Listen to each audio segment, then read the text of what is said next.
The Northwest Ecosystem Survey Team, or NEST, is a group of citizen surveyors who have taken it upon themselves to educate each other on red tree vole surveys. Because if found, the BLM and the Forest Service are required to buffer these trees that the red tree voles are nesting in, and so it minimizes the impacts of the timber sale on these species. The BLM doesn't take it upon themselves to do thorough surveys, and so NEST, as a citizen survey team, does.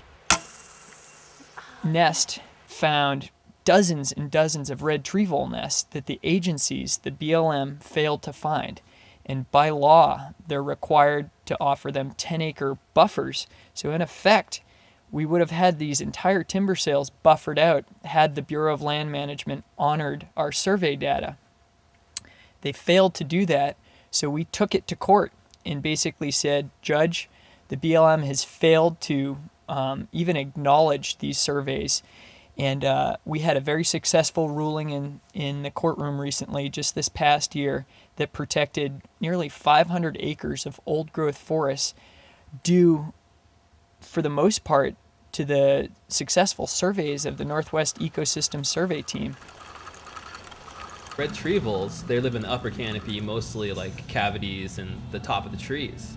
So what NEST does is they shoot a line to the very top of the tree, climb to the very, very top of the tree, search both sides. One side on the way up, flip the line over, check the way down, and search to see if the top of the tree has a cavity that's rotten on top, and look down inside and really check the tree.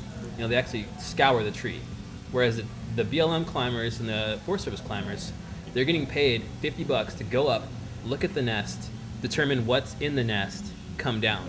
They're not going to look at any branches on the way up or down. They look at the nest and they're done. NEST climbed this tree when this was still an intact forest and it was all trees all around. And they climbed this tree and they designated the trees they climbed with a pink ribbon. 30 feet down from top of tree, 8/19/03. And the person who climbed it was CCE1. Thank you, CCE1. But they just did it. They wanted to know what wildlife was up there. They were driven by saving these trees. Cool. So, how was that? It was really good. I love it. I love climbing.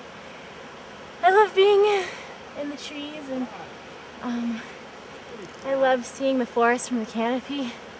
It's amazing, unlike any other view of the forest. Time and time again, NEST has found more red tree vole nests than the BLM or Forest Service has found over and over and over. It's never been where they have found more nests than we have Ever. in a certain area. Like, say, Straw Devil Unit 2, for example, was a 30-acre unit. The BLM reported 0 RTVs found, and we found 30. Here's the interesting thing about red tree voles. They primarily live in the old-growth timber, which, of course, has all the value. And from our experience, it seems as though BLM wasn't climbing the big trees. Maybe they look at the little trees where they wouldn't be. But, if they're in a 3 or 4 foot tree, in the top of that tree, they weren't climbing. In fact, they weren't even equipped to climb those trees. They probably don't know how. Tree voles are. So they don't want to find those voles because that's where the money is for the timber industry. Right. This is what one of our samples that will turn into the BLM looks like. This is like Anderson West, Unit 3-001, and the 17th tree we found a red tree vole in.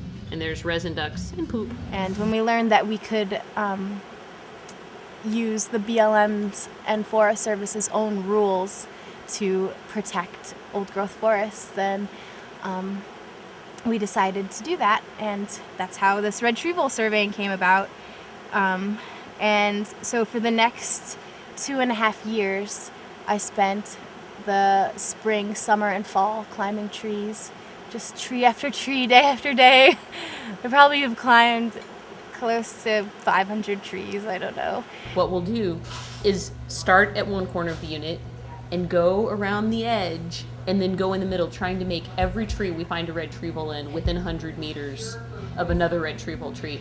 And we're pretty successful at finding trees within 100 meters of each other, which just proves there's lots of voles there they're missing.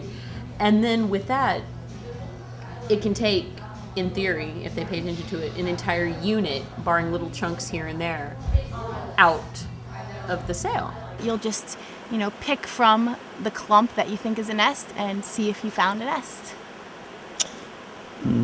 So, like right here, we can check this spot.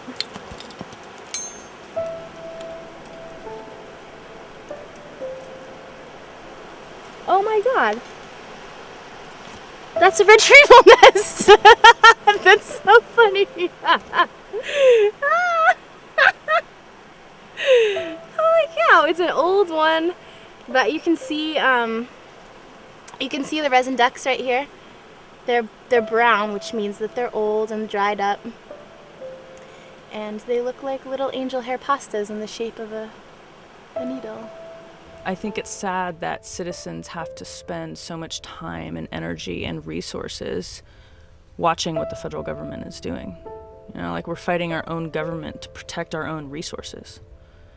And in an ideal world, the BLM would be doing that, and we wouldn't have to be doing their jobs for them.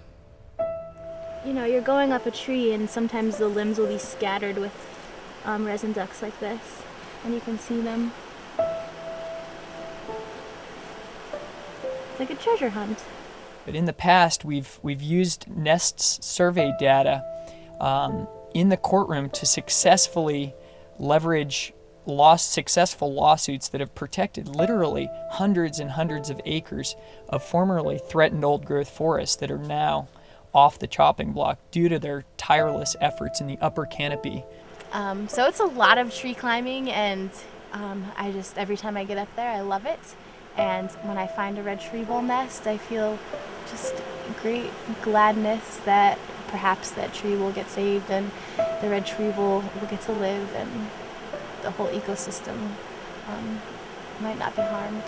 It's a heartwarming thing for citizens to do. Knowing that their federal government isn't doing it, they're going to go out and do it and then take this data to the BLM and say, hey, you weren't supposed to be logging around these trees, and then they amend these timber cells. Hey, we found a nest!